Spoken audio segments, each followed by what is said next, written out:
দেখো আমি তেল ভাজছি, কাতলা মাছের তেল। তেল দিয়ে আমি লাউ করব, তো এখানে দিয়ে দেওয়া হলো সব একা করে। তো এখানে ফুলকপিও দেওয়া আছে, ছোটো ছোটো ফুলকপি দেওয়া আছে। তো তেলে দেওয়া হচ্ছে কাঁচা লঙ্কা চিড়ে আর নুন হলুদ দিয়ে আগে ভেজে নেওয়া হলো।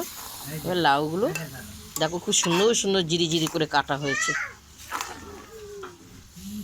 লাউ দিয়ে মাছ, কাতলা মাছের তেল দিয়ে খুব সুন্দর লাগে খেতে।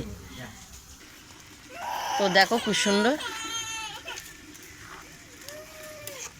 একদম আরও জলটা বেরিয়ে গেছে, টানবে। তো একটু চিনি দেওয়া হলো সুস্বাদুর জন্য। তো আমার হয়ে গেছে, এরপর আমি ধনেপাতা দিয়ে দিলাম, খুব সুন্দর। এরপর আমি নামাবো লাউটা।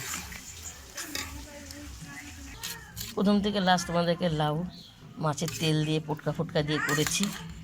তো যদি এই রেসিপিটা তোমাদের যদি ভালো লাগে আমাকে লাইক দিও, শেয়ার করো, কমেন্ট করে জানাও। খুব গরম গরম, দেখতে পেয়েছো? তোমরা এইভাবে খাবে, খুব সুন্দর লাগবে ফুলকপি দিয়ে।